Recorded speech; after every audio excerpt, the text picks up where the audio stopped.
حضرت عائشہ صدیقہ رضی اللہ تعالیٰ عنہ فرماتی ہیں ایک عورت تھی اور اسے نبی پاک صلی اللہ تعالیٰ علیہ وسلم نے وہ کلمہ پڑھ کے مسلمان ہوئی، مدینہ طیبہ آ گئی تو حضور نے مسجد نبوی شریف میں اس کے لیے مکان، ایک سادہ سا کمرہ ساتھ مسجد کے بنوا دیا، وہیں رہنے لگی۔ اکثر وہ سیدہ طیبہ کے پاس آتی تو حضرت عائشہ صدیقہ رضی اللہ تعالیٰ عنہ فرماتی ہیں وہ بڑی باتیں سناتی اور آخر میں کہتی وہ ہار والا دن بھی بڑا عجیب دن تھا اور میرے رب کی قدرتوں کا دن تھا، وہ بھی بڑا عجیب دن تھا۔ سیدہ عائشہ صدیقہ رضی اللہ تعالیٰ عنہ ایک دن فرمانے لگی کہ تو ہار والے دن کا بڑا ذکر کرتی ہے، وہ کیا دن تھا؟ تو خاتون کہنے لگی اماں جی وہ دن تھا جب میرے رب پر بھروسہ اور مضبوط ہو گیا،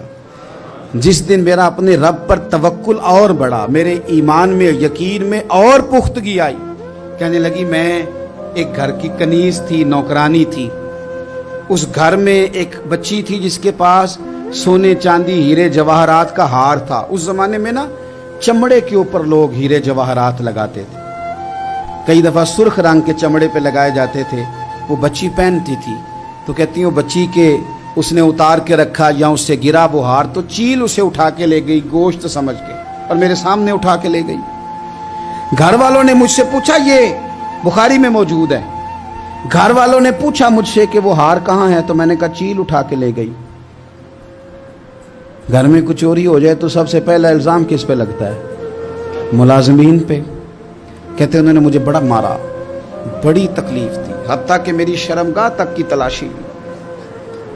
میری عزت اتنی خراب کی میں بتا نہیں سکتی۔ وہ خاتون عرض کرتی ہے سیدہ عائشہ کی خدمت میں کہ مجھے بڑا مارا، مجھے تکلیف دی، میں کہہ رہی تھی کہ میرے سامنے چیل لے گئی ہے پر وہ نہیں مان رہے تھے، اماں جی انہوں نے مجھے بڑا مارا۔ حضرت عائشہ صدیقہ کہتی ہیں پھر کیا ہوا؟ کہنے لگی اماں جی جب کوئی میرا مددگار نہ رہا،